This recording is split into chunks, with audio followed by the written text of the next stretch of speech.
This one. Hi everyone, I'm Katie Campione, a TV reporter at Deadline. Thank you for joining us for Deadline Contenders TV, The Nominees. Based on the best-selling novel Red, White, and Royal Blue, stars Taylor Zakhar Perez as Alex Claremont Diaz, the first son of the United States, and Nicholas Galitzine as British Prince Henry, who, as they fall in love, must keep their relationship a secret due to the public nature of their personas. The film is among Prime Video's 3 most-watched romantic comedies of all time, and much to fans' delight, it was recently announced that a sequel is underway. But first, the original Red, White, and Royal Blue is up for Outstanding Television Movie at the 76th Emmy Awards. With us today, we have producer Sarah Schechter, co-writer, director, and executive producer Matthew Lopez, and star Taylor Zakhar Perez. Thank you for being here. Before we get started, let's watch a clip from the film. Good morning.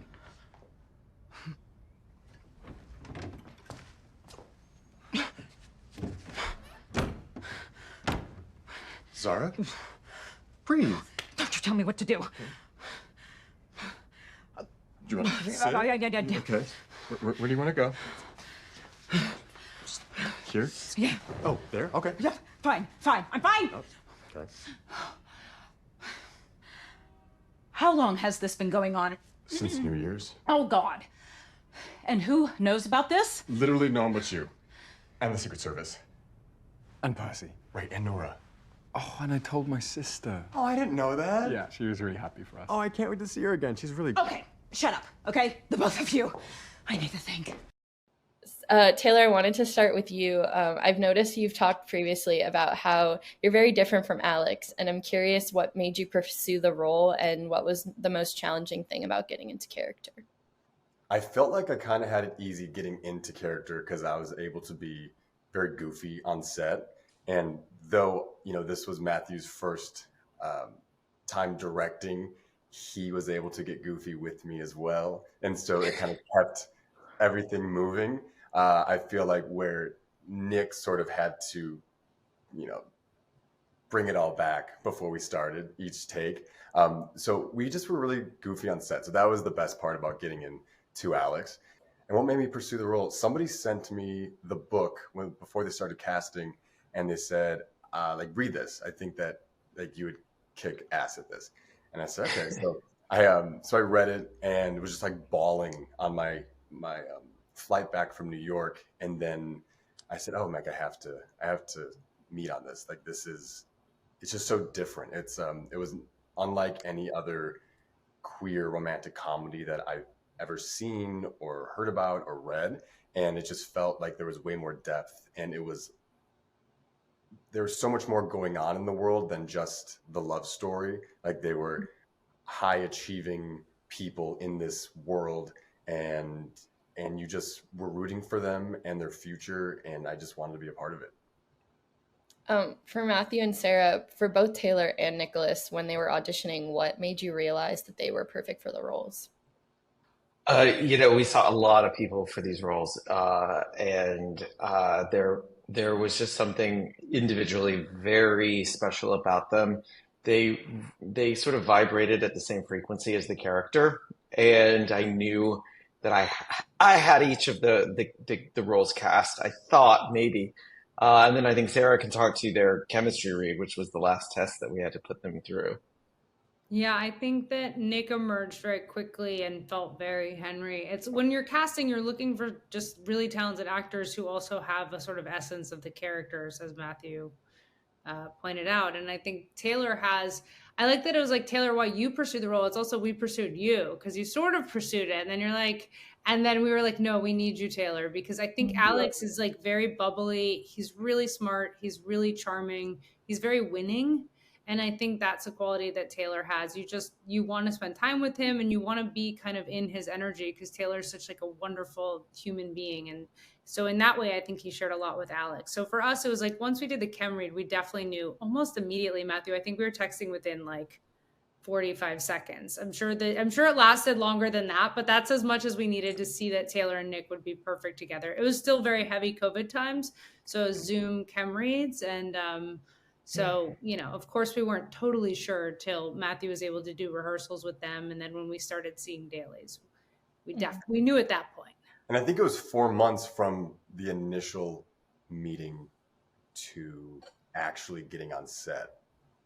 Yeah, we spent months and months casting this thing, and I think there's a period in which you sort of despair of ever finding the right, even forget just the individual. You had to cast a duo here, and that chemistry read was like I think I was texting out of camera range on Zoom to Sarah. I'm like, this is them. We found them. The thing I loved about it is that Taylor talked about that sense of play that we had on set, and I remember in their chemistry read. They were doing the scene for sure, but they were also kind of just playing around with each other, and they were improvising, and I remember thinking like, man, if they can improvise successfully as a team on Zoom, like I can't wait to get in a room with them and start actually working. So it for as much as Zoom will tell you something about chemistry, I think that really was just like, that was definitely a great advertisement for Zoom as a casting tool. Matthew, I know you've said you really value that rehearsal process, especially coming from theater. And I'm curious how that rehearsal time with Nick and Taylor kind of helped shape the film, and if there were any particular scenes where you feel like they greatly benefited from that rehearsal time. Yeah, I mean, I think that it wasn't just a question of like looking at the text together and helping them find their characters. I knew that the process of filmmaking was so different from the process of making theater that they were going to have to many times, find the character on the fly, and we were going to have to find it together on set. So it was less a question of preparing the text, less a question of preparing the performances.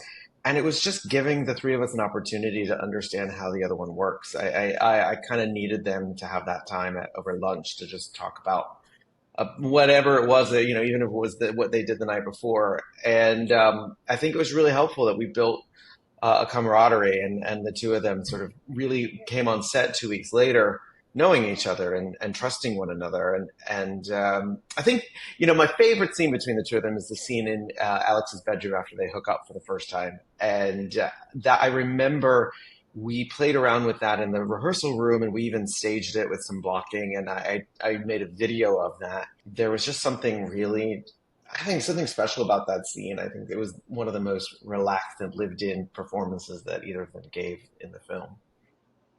Taylor, do you remember that scene? I do. And that process, what was it like for you? I do. And I love how Matthew mentioned the play, because sometimes you get onto sets and you don't have that. It's very rigid and strict, and you lose a bit of that fun. The whole reason that we get into this business is because the feeling you get when you're doing it. And we're so lucky to be in rehearsals together going through this. Kensington Palace was one that we really went after like every day. And me and Nick were like, oh my God, again. And Matthew's like, you guys, this is the moment. This is the Everest moment. I remember doing that with you guys too, because you were sort of like, we don't want to set it. We don't want to rehearse it too much. And I was like, it's not about setting it. It's about, by the time we get to this scene, it's going to be an old friend, and you're not going to even think about it. It was just sort of like getting those two actors to make friends with the text, so that by the time we get to it weeks later on set, it's in their muscles, it's in their bones. They recall it. They recall it rather than just have to find it on the day.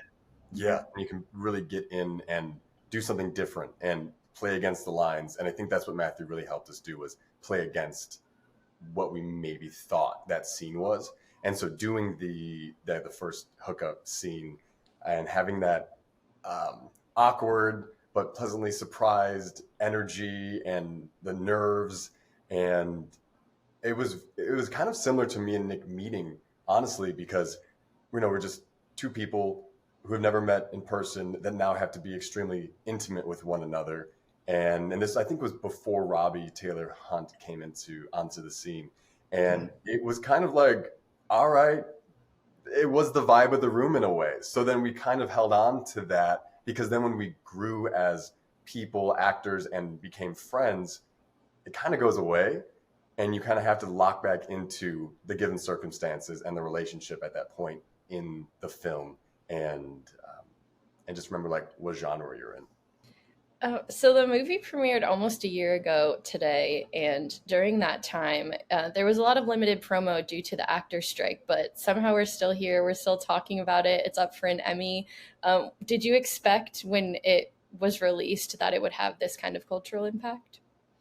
I think we hope so. You know, look, you never know, and you can't be too have too many expectations. But I think the book is so beloved, and the fans of the book are so adamant that it be sort of respected and loved and appreciated. And so I think that, like, you know, it really started with Casey and their trust in us, and you know, and in myself, my producing partner Greg Berlanti, and in Matthew Lopez to sort of adapt it. And I think we're all very conscious. I mean, when we were in prep, when Nick dyed his hair, he was looking at like fan art to make sure it was the right color.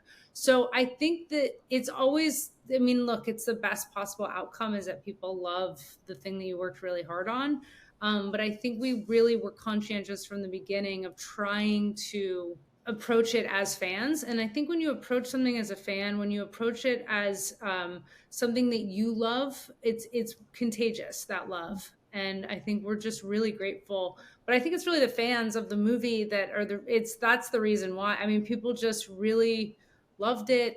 I've talked to so many people who've watched it multiple times. I mean, no one's watched it as much as Matthew, but like at this point, I don't know if that's true anymore. Yeah, I know it might not be true. I don't know if that's true. But it really, it has embedded itself into culture in a way that's, you know, beyond our wildest dreams. And I think it offers a lot of hope. And I think that's what the world needs more of these days. When I signed on to this project and reading it going, oh, if it made me feel this way, I wonder how it's going to make millions and millions of people feel. And I've never signed on to a project going, oh man, this is going to be nominated for an Emmy. This is going to be nominated for an Emmy Award. You know what I mean? And so this is sort of like the gift that keeps on giving, because we all got into this for the right reasons, because we knew what it represented, what it represents, and what it could do to a new generation of young people. And I think that has been incredible to see that response. And I'm sure just Casey is over the moon about it. Matthew and Sarah, I wanted to ask you about that development process on the first movie with Casey, and taking their ideas from the book and transforming them into a film. And if you could touch also on how maybe that collaborative process is adapting with the sequel now that there's no source material to draw from. Yeah, I mean, just to sort of piggyback on the last answer as well, to answer this is, when we were starting this process, I kept saying, like, we'll have succeeded at this adaptation if the movie feels the same way the book felt. If you feel the same way at the end of the film as you felt finishing the book. I really went into the adaptation process in love with the book myself. I mean, I knew that there were, you know, hundreds of thousands, maybe even millions of fans of the book to sort of please and to not disappoint, but I was one of them. And so I had so much fun just sort of taking the book and imagining it as a film. And so as we're making the sequel, yeah, you're right, there's no book to guide us, but what we have is Casey's original thoughts and original ideas, and we have a collaboration that we didn't have on the first one, only except for me and Casey's words. And so that Casey's actually in the room now, that Casey's lifting the pen and writing. It's been so much fun, and it feels like watching a new book be written, except for it's going to be a screenplay instead. Taylor, I just want to end with you and ask what you're looking forward to about revisiting this character in this world. Ooh, Alex just kind of has no rules. You know, even though he comes from a blue-collar family and doesn't come from money and is like really a man of the people, he now is in this extraordinary circumstance and can kind of have whatever he wants, be with whoever he wants, and dream whatever he wants. And I'm excited about that. He just is like has an endless waterfall of optimism rushing over him at all times. And he has just nonstop positivity. So I think I'm excited to bring that back to the screen because I think the state of the world right now, we could use a little bit more of that. Absolutely. Thank you all so much for joining us. Thanks, Thanks, Katie. Katie. Thank you.